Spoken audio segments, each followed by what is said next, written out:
그렇지만 우리 한국 영화사에서 전환점을 형성한 영화라고 하는데요. 이 초캅스 두 명의 형사 얘기인데요. 여기 이제 주인공이 국민 배우 안성기예요. 이 안성기는 악덕 형사예요.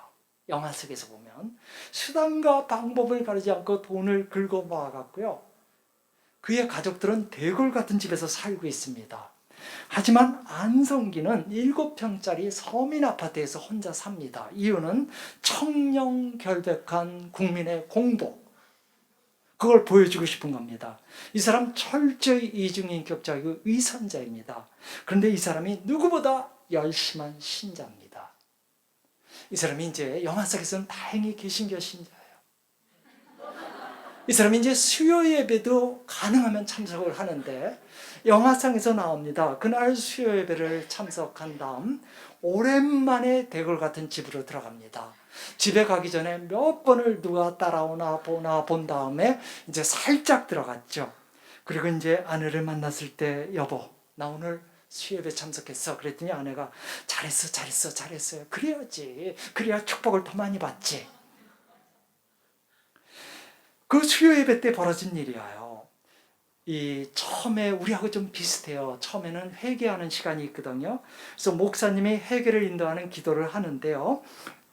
하느님 아버지, 이 자리에는 제 많은 당신의 자녀들이 자신의 죄를 구원받고자 모였습니다. 이렇게 기도를 하면 이 안성기가 평안도 사투리로 아버지 이렇게 응답을 합니다. 목사님이 계속해서 얘기해요. 자신의 직위를 이용해서 남을 괴롭히는 자를 용서하소서. 이게 바로 안성기 얘기예요. 이 사람은 이제 술집 주인과 포주들을 찾아다니면서 돈을 뜯어냅니다. 무엇이든지 핑계를 대면 뜯어낼 수 있거든요. 건덕지가. 그러니까 그는 그 어렵게 살아가는 사람들, 그들로부터 돈을 뜯어내서 그걸로 이제 부자가 된 것이죠. 그런 사람이 이제 자신의 직위를 남용해서 남을 괴롭히는 자를 용서하소서. 바로 자기 얘기거든요. 근데 이분은 말종해요. 아버지 주님. 그리고는 수요 예배 끝나고 간 거야, 집에. 그러니까 그는 이제 부인 앞에서 모처럼 하느님 앞에서 회개했더니 너무 후련해. 그랬더니 이제 그 아내가 막 잘했다고 그러면서 그래야 더 축복받는다는 거예요. 그리고는 그 다음날 자기가 그 전날 하느님 앞에서 예배 드렸다는 건 의식이 없어요. 그 영세업자들을 찾아다니면서 돈을 뜯어내요. 영화 내용은 그거예요. 뭐 간접 잡고 이런 거 아니에요. 영화는 감독이 철저히 빛이라고 자랑하는 크리스찬들을 공격한 거예요. 그 당시 4명 중에 1명이 크리스찬이었는데 빛과 소금 웃기고 앉았네. 니들이 하면 더 하지. 그러면서 그 영화를 만든 거예요. 그러니까 철저히 주인공이 열심한 신자죠. 그래서 그는 교회에 들어가서는 착하고 나와서는 나쁜 짓만 다 골라서 하죠. 근데 이것이 과장이라고 할 수는 없어요. 대학을 막 졸업한 여학생이 있습니다. 이 졸업생은 졸업과 동시에 직장을 갖지 않았어요. 중국을 시작으로 해서 이제 여행을 하고 있는데요. 그래서 무려 1년 7개월째 지금 여행 중에 있습니다. 그래서 중국에서 티베트로 해서 인도로 해서 지금 여행 중에 있어요. 그래서 걷고 싶으면 걷고 머물고 싶으면 머물고 지금 그렇게 하기를 벌써 19개월입니다. 대단한 젊은이죠.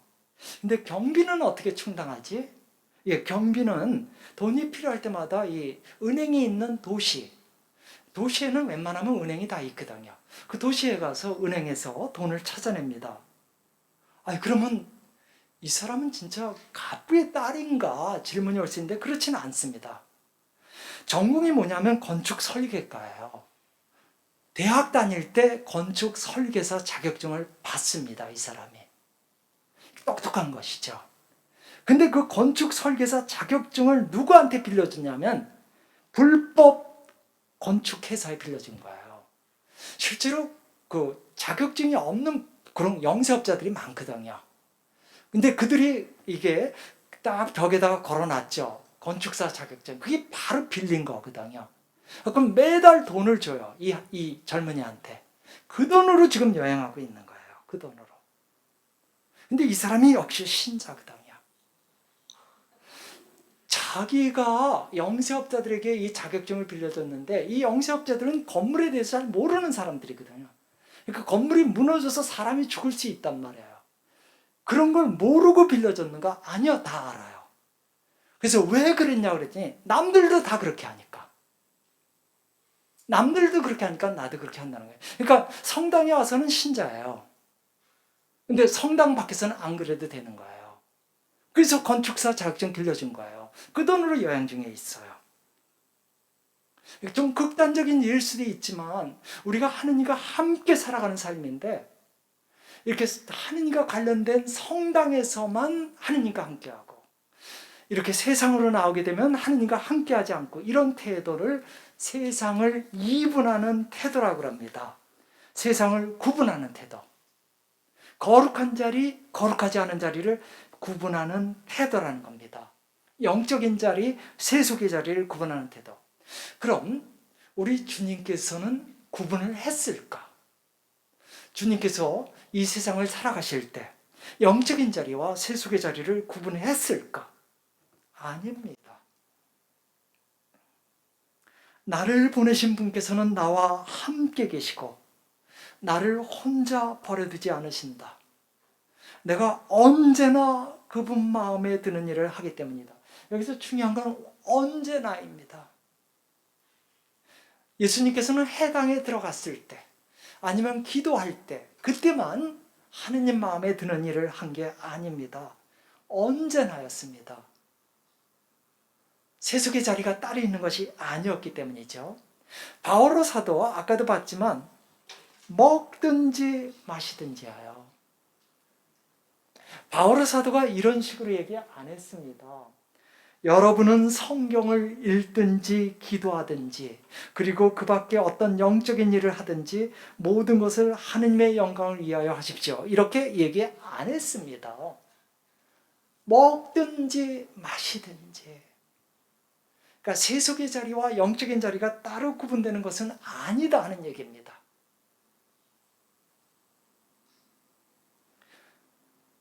어떤 자매님 아까 얘기했었는데 이번엔 구체적으로 이름을 얘기할게요.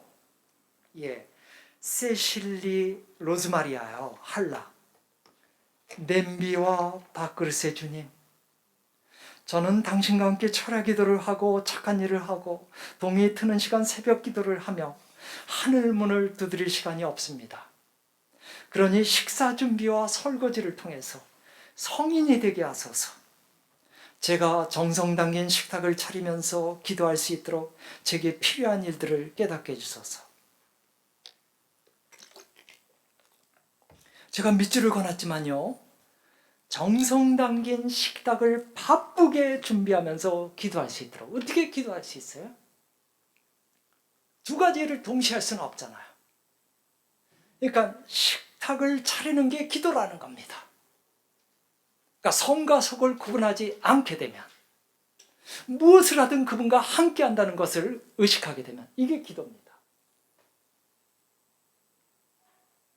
그러니까 정성이 담긴 식탁을 차리는데 그게 기도라는 겁니다. 바로 끊임없이 기도하는 거죠. 제가 이제 이해를 돕기 위해서 반복도 하는 것이죠. 그러니까 아까 했던 걸 잊어버린 건 아닙니다. 아직 치매 걸릴 나이는 아니거든요. 똑같은 얘기를 하는 거죠. 프라이팬 위에 달걀을 뒤집을 때도 이게 기도라는 겁니다. 그래서 좀 전에 제가 로즈마리 한락을 얘기했고요. 지금 다시금 또 로렌스 수사님을 얘기하는 것은 우리가 세상을 살아가면서 거룩한 자리와 세속의 자리를 구분할 수 없다라는 얘기를 하기 위해서입니다. 오히려 장소가 거룩한 자리와 세속의 자리를 구분하진 않습니다. 우리 태도가 구분합니다. 예를 들어볼게요. 성당은 거룩한 자리죠. 근데 어떤 형제가 정말 성당 가기 싫었어요. 근데 신자된 의무 때문에 할 수 없이 왔는데요. 그럼 할 수 없이 오면 좀 기쁘게 와야죠. 그냥 할 수 없이 온 거예요. 할 수 없이. 그러니까 벌써 불만이 가득 차 있어요. 신자가 아니면 안 올 텐데 뭐 이런 거 있는 거죠. 근데 사회자가 이제 시작성가를 부르자고 하는데 평소에 1절만 하던 놈이 2절이 아니라 3절까지 하재. 그러니까 화가 올라와요. 입을 벌리고 싶은 마음도 없어요. 그냥 억지로 성당 와서 빨리 미사 때우고 가고 싶은 건데, 그래서 속으로 저 자식 무슨 3절까지야. 근데 그 다음에 또 봉헌성은 5절까지. 어떤 자식이 5절까지 작사 작곡해가지고 저절로 그런 욕이 나가요? 자, 이 사람 거룩한 자리에 있어요, 성당. 근데 전혀 거룩하지 않아요. 우리 마음이 구분하는 겁니다. 상암 월드컵 축구 경기장, 어떻게 보면 세속적인 자리죠. 근데 한 가장이 이제 축구 시합이 있는데, 국제전인데 가족들과 모두 함께 갔어요. 그 월드컵 경기장에 앉아 있는데 막 눈물까지 나오려고 그래요. 왜냐하면 가족들이 모두가 건강하고 아직까지 직장을 잘 다니니까 경제적으로 그렇게 쪼들리진 않고, 그래서 이렇게 가족과 함께 응원하러 왔다는 사실이 너무 감격스러운 거예요. 말은 안 하지만 하느님께 저절로 감사한 거예요. 거룩한 자리죠. 우리 태도가 그렇게 만들 뿐이지 실제로 어떤 장소가 거룩한 자리와 거룩하지 않은 자리를 구분하지는 않습니다. 그러니까 하느님 현존 안에 있는 사람들은 그 모든 자리가 거룩한 자리죠. 구도자가 술집에 들어가면 그 술집은 곧 그의 구도장이 될 것이며, 주정뱅이가 구도장에 들어가면 그 구도장은 곧 그의 술집이 될 것이다.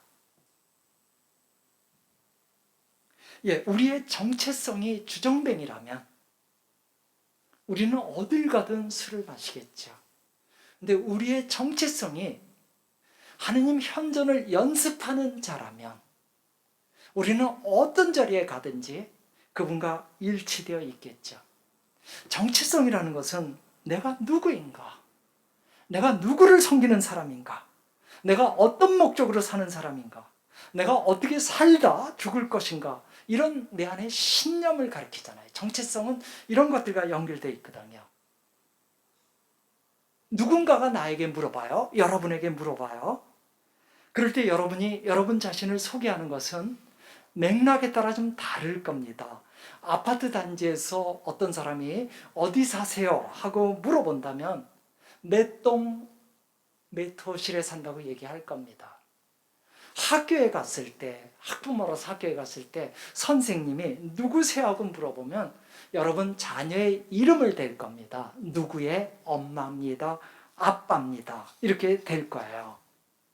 그런데 바오로 사도는 어떤 맥락에서 어떤 질문을 받든지 누구냐고 항상 대답은 그리스도 예수님의 종이에요.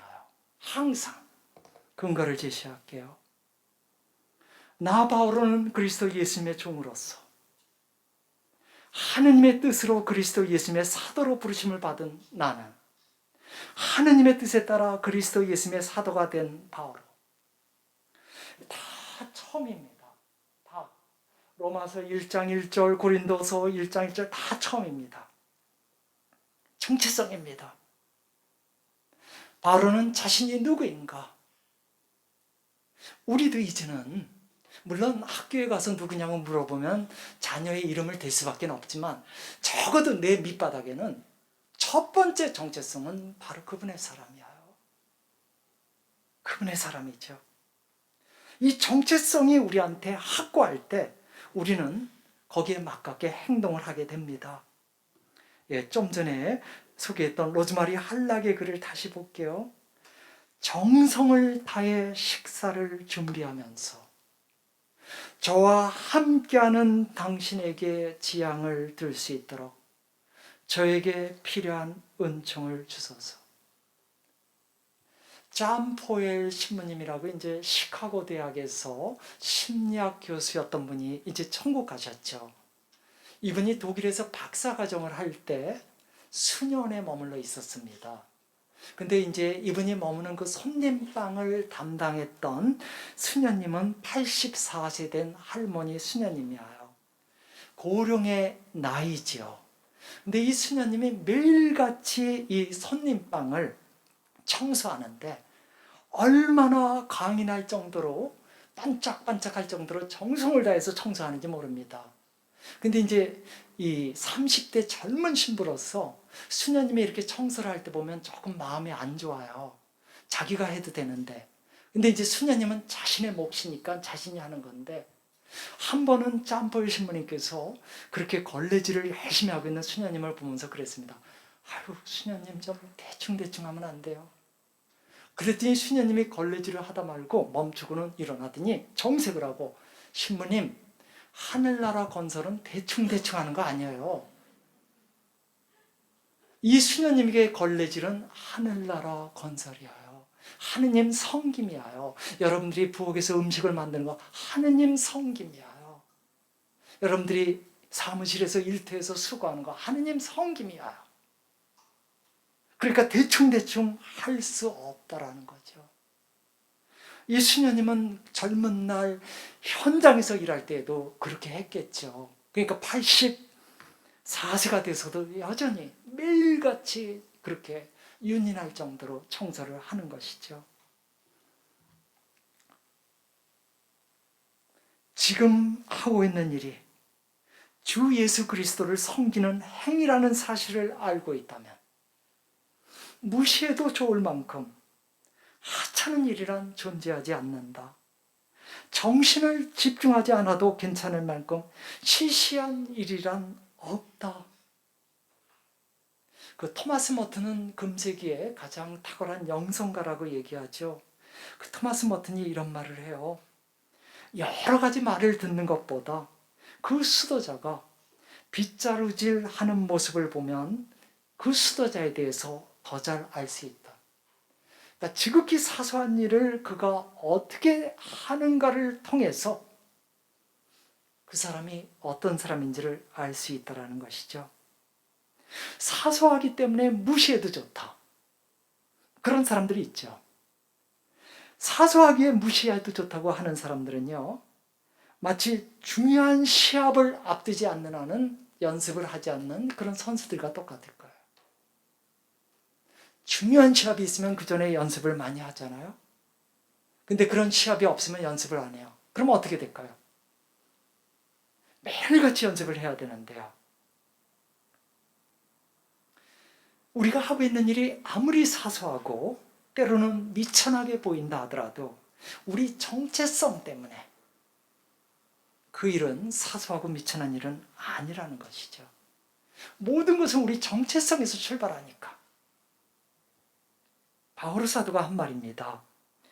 여러분은 무엇을 하든 사람들을 위해 일하는 것이 아니라 주님을 위해 일하듯이 마음을 다해 하시오.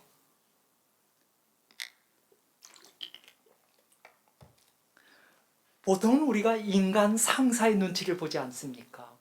그래서 상사가 바라다 볼 때는 열심히 일하고 안 바라다 보면 좀 농땡이 좀 치고요. 그렇죠? 근데 지금 그렇게 하지 말라라는 거거든요. 주님을 위해서 일하듯이 하라. 정성을 다하라. 근데 여기서 여러분이 누구죠? 골로새서 3장 22절에 보면 나옵니다. 노예인 여러분. 신자들 중에 노예들이 있어요. 그 노예인 신자들에게 한 말입니다. 바오로가요. 노예로서 신앙생활하고 있는 여러분. 여러분은 무엇을 하든 주인이 시켜서 할 수 없이 그 일을 한다고 생각하지 마시고 주님을 위해서 일하듯이 마음을 다하십시오. 노예 신분이면서도 최선을 다해서 기쁘게 하면 어떻습니까? 아름답게 보이겠죠. 그렇게 되면 주인의 눈에 들 수가 있을 거예요. 바로 성조 요셉이 그랬어요. 이집트의 노예로 끌려갔던 요셉. 그 요셉이 주인이 보든 말든 최선을 다해서 기쁘게 일했지. 그게 눈에 들어옵니다. 그러니까 그는 나중에 그 집안, 경호대장 집안의 청지기가 되지 않습니까? 그러니까 그는 노예 삶에 자기가 갖게 된 그 비극적인 운명에 사로잡혀서 형들을 원망하고 자기 신세를 탓하고 이런 것이 아니라 이미 벌어진 일이니까. 그 노예로서의 자기 삶을 최선을 다해서 했던 것이죠. 그런데 완전히 인생 역전이 벌어진 것이죠. 오래전의 인물이라 실감이 좀 안 납니까? 성조 요셉. 그러면 좀 가까운 인물을 좀 소개할게요. 평북 정주 오산이라는 곳에 한 머슴살이라는 젊은이가 있었어요. 근데 요셉과 똑같아요. 신자입니다. 요셉과 똑같아요. 자신의 처지를 비관한 적이 없습니다. 머슴살이를 부끄러운 적도 없고요. 열심히 머슴 일을 했습니다. 그런데 이 젊은이가 하루 제일 먼저 해야 되는 일이 뭐냐면 주인님의 요강을 닦는 거예요. 그 당시에는 이제 수세식 이런 게 아니었으니까 이제 방 안에 요강을 두고 있지 않았습니까? 그 아침에 제일 먼저 이제 주인님의 요강을 닦는데 얼마나 정성을 다해서 깔끔하게 닦는지 어느 순간 주인의 눈에 들어온 겁니다. 그렇게 주인의 눈에 들어오면서 보니까 이 젊은이가 성실할 뿐만 아니라 굉장히 똑똑해요. 그래서 그대로 머슴살이를 시키긴 너무 아까우니까 자신의 양자를 삼아서 공부를 시켰습니다. 그래서 숭실학교에 유학을 가서 공부를 했죠. 그리고 나서 나중에 이분 독립운동가 조만식 선생님이에요. 예, 요강 잘 닦아서 인생이 역정됐어요. 지극히 비천한 일인데 비천한 일이라고 한 거 생각 안 한 거죠. 먹든지 마시든지 하느님 영광을 위해서 요강을 닦든 밭일을 하든 하느님 영광을 위해서. 그럴 때 또 이런 축복이 오네요. 그걸 기대하고 했던 건 아니지만요. 순리가 그래요. 순리가 어떤 사람이 늘 평온하게 통합되게 최선을 다해서 하면 옆에서 그게 눈에 들어오면 키워주고 싶은 거거든요.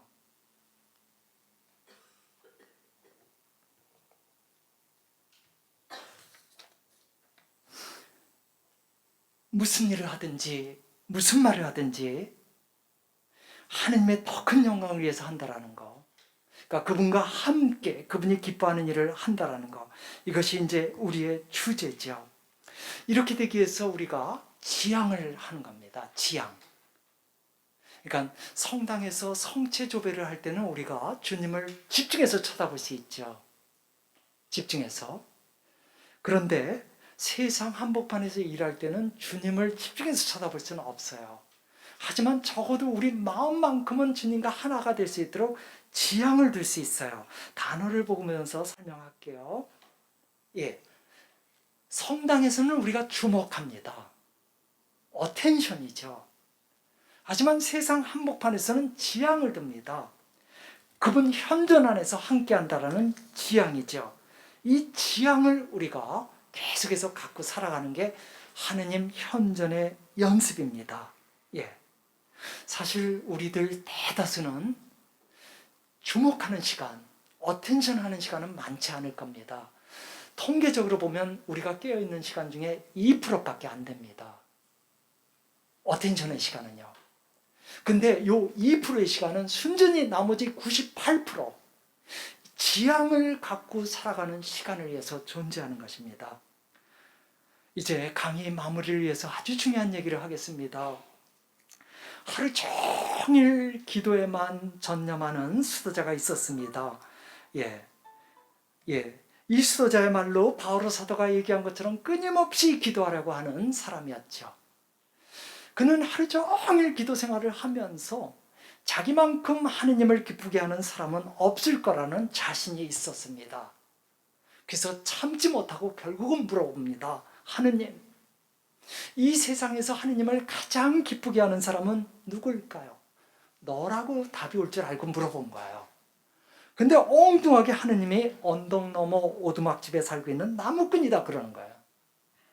그 말을 듣고 너무 놀랐습니다. 그래서 항의를 했죠. 세상에 그 나무꾼은 아침부터 저녁까지 숲속에서 계속 일만 하는데 어떻게 그가 하느님을 가장 기쁘게 하죠? 그랬더니 하느님이 뭐라고 응답하냐면 내가 지금 세상 일을 돌보느라 너무 바쁘니까 너가 지금 기름이 가득 담긴 이 그릇을 들고 마을을 좀 한 바퀴 돌고 오렴. 그러면 내가 답을 줄게. 근데 이 기름 한 방울도 흘리면 안 된다. 그거를 들고서 갔다 오렴. 그러면 내가 답을 줄게. 그랬습니다.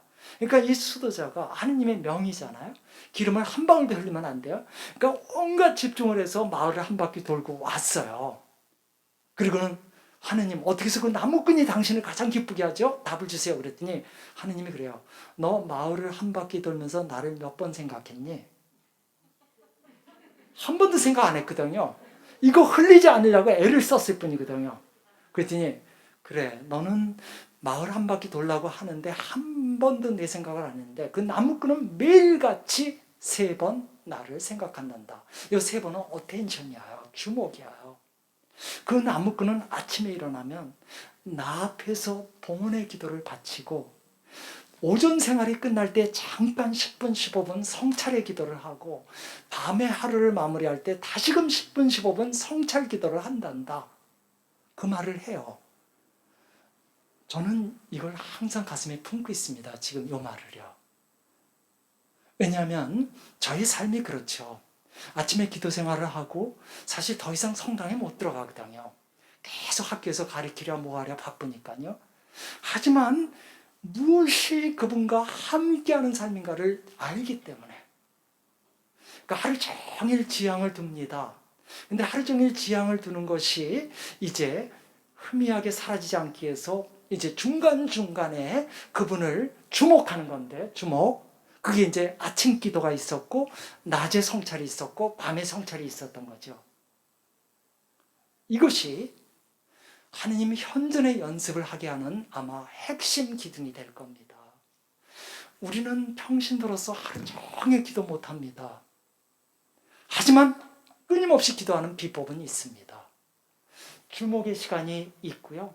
그 다음에 나머지 98% 지향의 시간이 있는 거죠. 영광성으로 끝내겠습니다. 영광이 성부와 성자와 성령께